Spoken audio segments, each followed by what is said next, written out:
Independence of auditors, ethics backed by independence.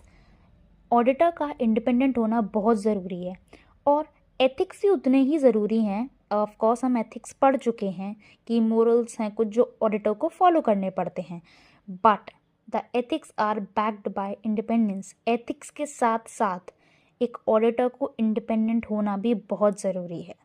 तो independent का मतलब क्या होता है कि नॉट सबॉर्डिनेट टू विशेस और डायरेक्शंस ऑफ अदर्स, कि किसी के भी डायरेक्शंस और विशेस के द्वारा तुम सबॉर्डिनेटेड नहीं हो, कहीं से भी इन्फ्लुएंस्ड नहीं हो। अब जो लीगली स्टैंडर्ड्स इम्पोज करे गए हैं by law can be relaxed, but the quality of independence can't be changed, and the quality of independence depends upon mind and appearance, and mind is a personal character, and while appearance is a personal character that is visible to others, and the mind means the outcome of opinion without being influenced that affect professional judgments। हमारा जो भी professional judgement हम देने वाले हैं वो किसी भी तरीके से इन्फ्लुएंस नहीं होना चाहिए, क्योंकि इन्फ्लुएंस होगा तो जो भी हमारा आउटकम निकलेगा वो भी इन्फ्लुएंस्ड निकलेगा। तो जो क्वालिटी ऑफ इंडिपेंडेंस है वो बहुत इम्पॉर्टेंट रोल प्ले करता है कि हमारा जो माइंडसेट है वो हमारा इंडिपेंडेंट है।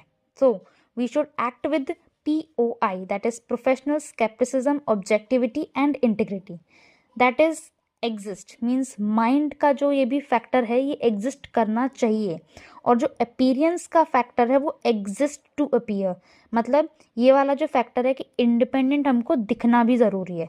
सो अपीयरेंस का जो ये वाला फैक्टर है ये लोगों को इंडिपेंडेंट दिखना भी ज़रूरी है, तो ये हो गया अपीयरेंस वाला factor. Visible to others means third party trusts on the auditor's integrity, objectivity, or professional skepticism.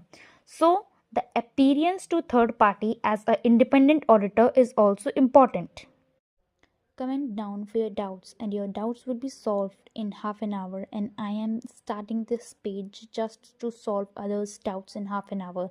That's something new I have started, and follow and subscribe for more.